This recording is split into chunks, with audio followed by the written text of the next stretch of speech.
Hello everyone, welcome back to VK study centre. I am Venkat Kumar और आज की इस वीडियो में हम क्लास 9 मैथमेटिक्स के unit 1 real and complex number में एक्सरसाइज 1.4 को सॉल्व करने वाले हैं। तो लास्ट वीडियो में मैंने आपको लॉज ऑफ एक्सपोनेंट और इंडीज पढ़ाए थे। उन लॉज के रिकॉर्डिंग हमें एक्सरसाइज 1.4 में क्वेश्चंस दिए गए हैं। तो उसमें सबसे पहला क्वेश्चन है सिंप्लीफाई द फॉलोइंग। पहले क्वेश्चन का पहला पार्ट क्या है? 3 पावर 5 अपॉन 3 पावर 2। अब मैंने आपको लास्ट वीडियो में क्या समझाया था कि अगर दो सेम बेस आपस में डिवाइड कर रहे हो और उनके ऊपर डिफरेंट टाइप ऑफ पावर हो, जैसे कि ऊपर 5 है और नीचे 2 है, तो जो नीचे वाला है उसको हम ऊपर वाले से माइनस कर देंगे। किस तरह? हम जो है वो बेस जो 3 दो बार दिया गया है हम एक बार लिखेंगे और इस 3 पावर 2 को ऊपर ले जाएंगे और 5 में से 2 को माइनस कर देंगे। 5 minus 2 is equals to 3। 3 power 3, तो 3 पावर 3 क्या होता है? 27। तो 27 जो है वो पहले क्वेश्चन के पहले पार्ट का आंसर है। सेकंड पार्ट क्या है? 2 power 4 multiplied by 5 power 3 upon 10 square, sorry. अब यहां पर हम इसे किस तरह से सॉल्व कर सकते हैं? यहां पर देखिए 2 पावर 4 जो है वो सेम रहेगा, मल्टीप्लाइड बाय 5 पावर 3 भी सेम ही रहेगा। अब 10 स्क्वायर को हम और किस तरह से लिख सकते हैं? 10 स्क्वायर को हम इस तरह से 2 पावर 2 जो कि 4 होता है मल्टीप्लाइड बाय 5 पावर 2 जो कि 25 होता है। तो 10 का स्क्वायर क्या होता है? 100, सही कहा। 2 का स्क्वायर क्या होता है? 4 और 5 का स्क्वायर 25। तो 25 multiplied by 4 is equals to 100, या फिर 10 square is also equals to 100। दोनों बात एक ही है, हम इन दोनों को इस तरह से भी लिख सकते हैं। अब हमें सेम ये वाली फॉर्म मिल गई, बट यहाँ पर दो अलग अलग नंबर्स हैं, 2 पावर 4 अपॉन 2 पावर 2 और 5 पावर 3 अपॉन 5 पावर 2। अब हम क्या करेंगे? 2 पावर 2 को ऊपर ले जाएंगे और 5 पावर 2 को भी ऊपर ले जाएंगे, तो हमारे पास क्या बचेगा? 2 दो बार है तो हम एक बार लिख लेंगे। पावर में 4 माइनस जो डिनोमिनेटर वाली पावर है उसे हम लिख लेंगे। 4 माइनस 2 मल्टीप्लाइड बाय 5 भी दो बार लिखा गया है तो एक बार लिखेंगे, और 5 पावर 2 को अगर हम ऊपर ले आएंगे तो 3 माइनस जो है वो 2 हो जाएगा। याद रखिएगा, अगर कुछ ऐसी फॉर्म आपको मिल जाती है तो हम हमेशा जो डिनोमिनेटर में नंबर होता है उसको ऊपर ले जाते हैं। अगर दोनों सेम हैं तो उन दोनों नंबर को सिर्फ और सिर्फ एक बार लिखते हैं और ऊपर वाले की पावर में से नीचे वाली पावर माइनस करते हैं, जैसे कि मैंने यहां पर किया हुआ है। तो अब क्या होगा? Is equals to 2, 4 minus 2 is equals to 2 multiplied by 5 power 3 minus 2 is equals to 1। तो 2 पावर 2 मल्टीप्लाइड बाय 5 पावर 2 जो है हमारा आंसर है। और इसको अगर हम और सिंप्लीफाई करें तो 2 पावर 2 क्या होता है? 4 multiplied by 5 is equals to 20। तो 20 है हमारा एक्यूरेट आंसर फर्स्ट क्वेश्चन के सेकंड पार्ट का। तो थर्ड पार्ट की तरफ बढ़ते हैं। थर्ड पार्ट काफी इजी है। हाँ, a प्लस बी स्क्वेयर और c plus D cube upon में a प्लस बी और उसके साथ c plus D square. Same procedure apply करेंगे जो कि हमने ऊपर वाले क्वेश्चंस में किया है। हम a प्लस बी को ऊपर ले जाएंगे। a प्लस बी जो कि डिनोमिनेटर में है उसका पावर कुछ नहीं है तो 1 जरूर होगा। तो a plus B power 2 minus 1, क्योंकि ये जो a प्लस बी है वो ऊपर चला जाएगा और उसकी पावर माइनस में हो जाएगी। और c प्लस डी, यहां पर c प्लस डी की पावर 2 है, उसको अगर हम ऊपर ले जाते हैं तो वो माइनस 2 हो जाएगी। 3 जो है वो प्लस का रहेगा, 3 minus 2 is equals to a plus B और c प्लस डी, क्योंकि 2 माइनस 1 1 1 लिखें या ना लिखें पावर में एक ही बात होती है। और c plus D whole power 3 minus 2, 3 minus 2 भी 1 होता है, तो 1 पावर में लिखें या फिर ना लिखें बात एक ही होती है। तो फर्स्ट क्वेश्चन इजीली सॉल्व हो चुका है। तो अब हम बढ़ते हैं हमारे सेकंड क्वेश्चन की तरफ। अब यहाँ पर मैंने सेकंड क्वेश्चन नोट कर लिया है, तो आइए इसे सॉल्व करते हैं। सेकंड क्वेश्चन का फर्स्ट पार्ट है 1/3 whole power 4 multiplied by 1/3 whole power 5। Second question में कहते क्या है, simplify using law of exponent, जो कि मैंने आपको लास्ट वीडियो में बहुत ही डिटेल में समझाए थे। तो लॉ ऑफ एक्सपोनेंट क्या कहता है कि अगर दोनों बेस सेम हो और आपस में मल्टीप्लाई हो रहे हो तो उन दोनों की पावर को हम ऐड कर देते हैं। दोनों बेस सेम है, 1/3 1/3 आपस में मल्टीप्लाई हो रहे हैं और उनके ऊपर एक्सपोनेंट भी है, तो दोनों एक्सपोनेंट हम सिंपली ऐड कर देंगे, वही हमारा आंसर होगा। 1/3 होल पावर 4 और 5, 4 plus 5 is equals to 1/3 whole power 9 जो है वो हमारा आंसर है। और सेकंड क्वेश्चन सेकंड पार्ट जो है हम वो लिख लेते हैं। सेकंड पार्ट भी इसी तरह का है, 3/4 whole power 5 multiplied by 3/4 whole square. अब यहां पर भी सेम बात अप्लाई हो रही है, दोनों के बेस सेम है तो पावर्स को हम ऐड कर देंगे। 3/4 5 और 2, then 5 plus 2 is equals to 3/4, 5 plus 2 क्या होता है 7। तो ये है हमारा सेकंड पार्ट का आंसर। और थर्ड क्वेश्चन भी इसी पर है। थर्ड क्वेश्चन क्या है, -4/5 -4/5 और उसके ऊपर पावर 3 है, मल्टीप्लाइड बाय -4/5 और उसके ऊपर पावर 5 है। इस पर भी सेम ही बात अप्लाई होगी। हम क्या करेंगे, बेसिस सेम है, पावर ऐड कर देंगे और -4/5 3 प्लस 5, ये विजिबल नहीं है, एक सेकेंड, हाँ अब विजिबल है।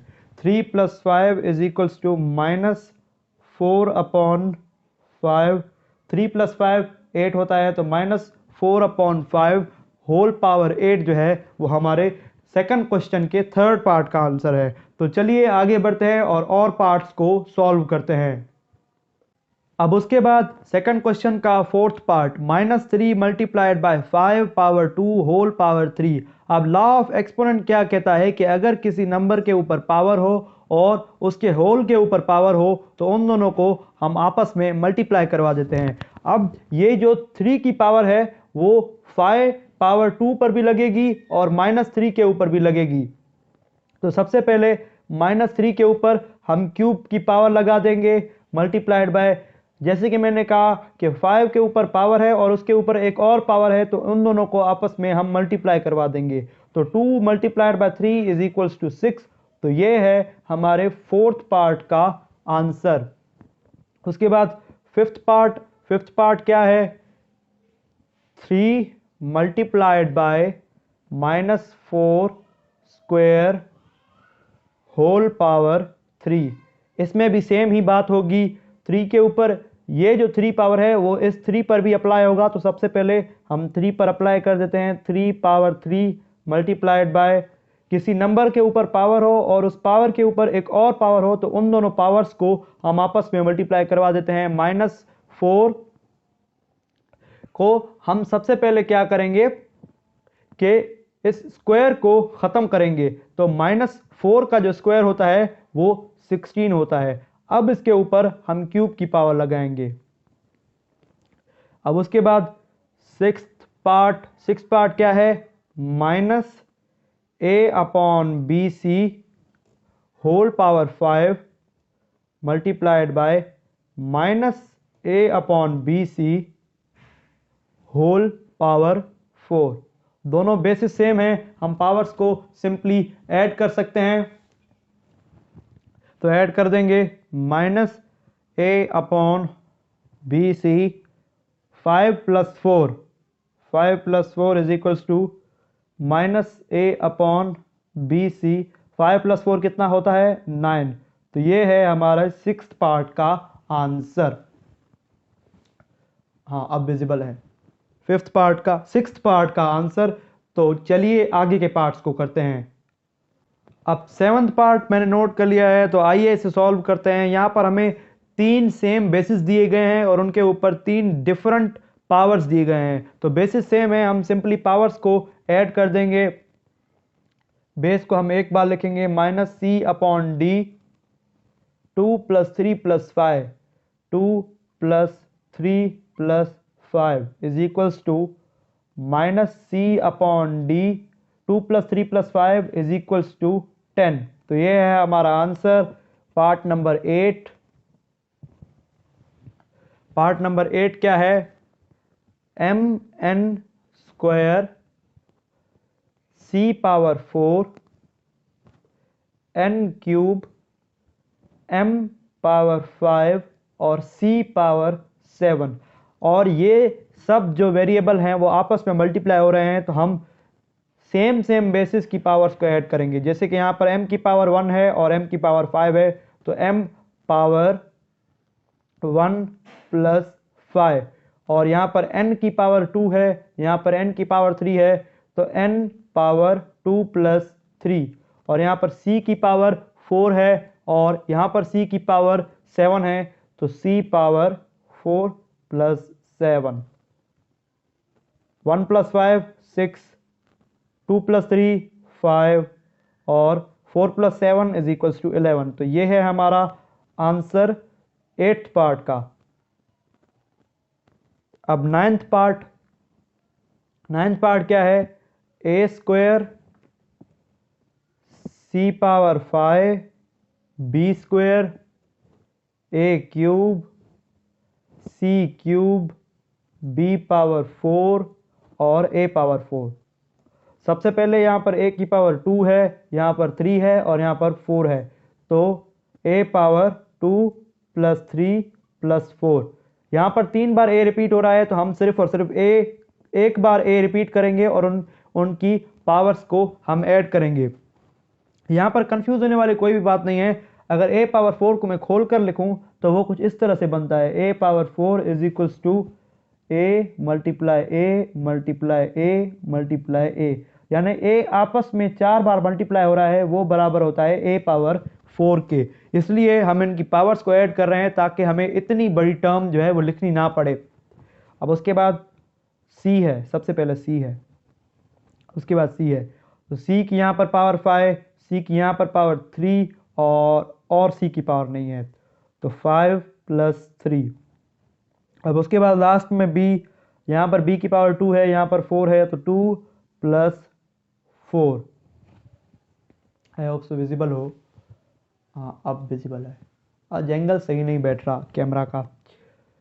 2 + 3 5 5 + 4 9, देन c की पावर में 5 + 3 is equals to 8 and b की पावर में 2 + 4 इज इक्वल्स टू 6। तो ये है हमारे आंसर। अब उसके बाद 10th पार्ट में यहाँ पर हमें एक कांस्टेंट दिया गया है, उस कांस्टेंट को हम ऐसे ही रहने देंगे और यहाँ पर वेरिएबल्स की पावर को ऐड करेंगे, जैसे कि x⁴ और x² की पावर को ऐड करेंगे, x⁴ 4 + 2 और y⁴ 6 y³ की पावर को ऐड करेंगे 6 + 3 और देन z² जो है उसके अलावा z कोई और नहीं है, तो z² जो है वो सेम रहेगा। अब उसके बाद 10x 4 + 5 is equals to 6 6 + 3 is equals to 9, z² जो है वो सेम रहेगा। तो ये है हमारे 10th पार्ट का आंसर। बढ़ते हैं 11th पार्ट की तरफ। 11th पार्ट क्या है? 3/5 r³ s² r⁴ 7 t² s²। Constant जो है वो सेम रहेगा और वेरिएबल्स की पावर्स आपस में ऐड होती रहेंगी। r⁴ 3 + r⁴ 7 r पावर 3 + 7 और s पावर 2 और s पावर 2 आपस में ऐड होंगे 2 + 2 और लास्ट में t² के अलावा और कोई t यहाँ पर मौजूद नहीं है, तो t² जो है वो सेम रहेगा, 3/5 भी सेम रहेगा, 3 + 7 10, 2 + 2 4 और t² जो है वो सेम रहेगा। अब उसके बाद सेकंड क्वेश्चन का लास्ट पार्ट जो है हम सॉल्व करने वाले हैं। लास्ट पार्ट देखते हैं क्या है। लास्ट पार्ट है -L/m पावर 4 और उसके बाद -L/m पावर 5 और उसके बाद अगेन -L/m पावर 3। अब इसके लिए मुझे थोड़ा सा इरेज करना पड़ेगा, मुझे जगह की कमी हो गई है। अब इस क्वेश्चन को मैं ऊपर से सॉल्व करना शुरू करता हूं। तो यहाँ पर क्या होगा, बेसिस सेम है और आपस में मल्टीप्लाई हो रही हैं, तो उन्हें हम पावर्स को ऐड कर लेंगे। -L/m 4 + 5 + 3 4 + 5 + 3 is equals to -L/m 4 + 5 is equals to 9, 9 + 3 is equals to 12। अब यहाँ पर देखिए ये जो माइनस है इस माइनस से अगर मल्टीप्लाई होगी तो प्लस हो जाएगी। लास्ट वीडियो में मैंने आपको बताया था minus multiply minus is equals to plus और minus multiply plus is equals to minus. ये दोनों बातें आपको याद रखनी है। L/m पावर 12, तो ये है 12th पार्ट का लास्ट आंसर। अब हम बढ़ते हैं थर्ड क्वेश्चन की तरफ। अब उसके बाद मैंने थर्ड क्वेश्चन नोट कर लिया है, तो आइए इसे सॉल्व करते हैं। थर्ड क्वेश्चन में हमसे क्या पूछते हैं कि simplify the following using law of exponent. इसमें भी हमें लॉ ऑफ एक्सपोनेंट यूज करके इन क्वेश्चंस को सॉल्व करना है। पहले पार्ट को देखते हैं। पहले पार्ट में क्या कहते हैं कि 5 पावर 2 और उसके होल में पावर जो है वो 3 दी गई है। हम सिंपली इन दोनों पावर्स को आपस में मल्टीप्लाई करवा देंगे। 2 3 टाइम्स इज 6, तो 5 पावर 6 जो है वो हमारा आंसर है। अब उसके बाद बढ़ते हैं सेकंड पार्ट की तरफ। सेकंड पार्ट क्या है, x y पावर में 3 और उसके पावर में 5। जिस तरह हमने इस क्वेश्चन को किया इस तरह ही हम इस क्वेश्चन को भी करेंगे। हम सिंपली दोनों की पावर्स को आपस में मल्टीप्लाई करवा देंगे। 3 × 5 इज इक्वल्स टू 15 और ये है हमारा आंसर। अब उसके बाद थर्ड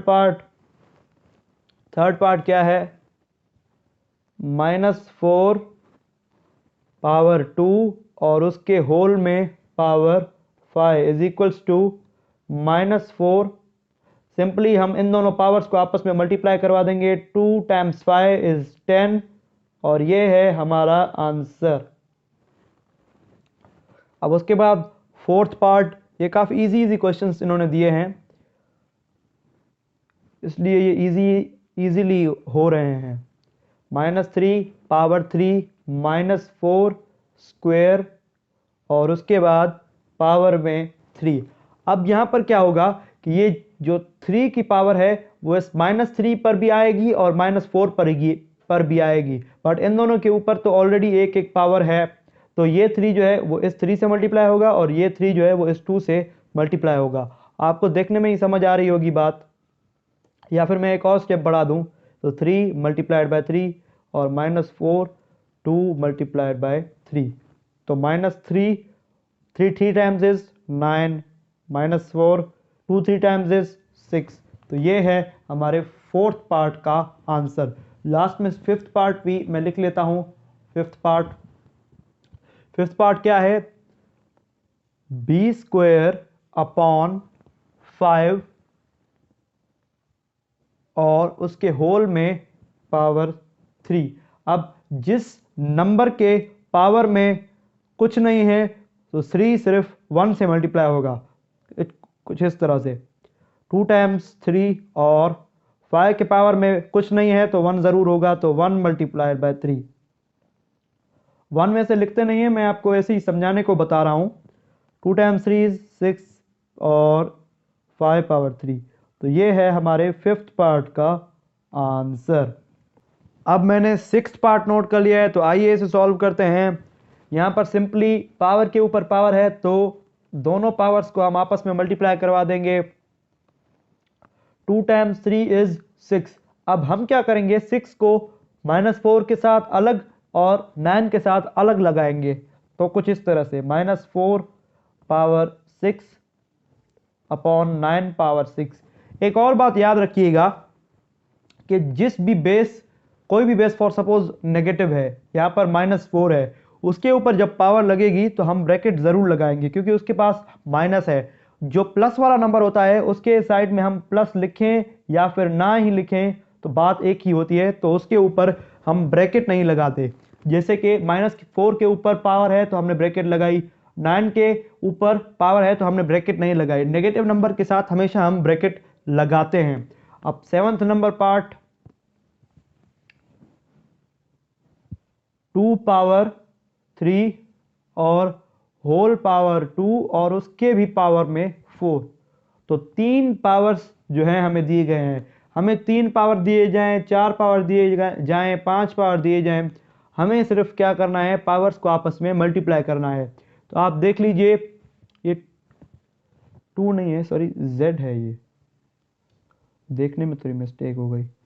चलो Z, अब Z के ऊपर 3 multiplied by 2 is equals to 6 और 6 multiplied by 4 is equals to 24।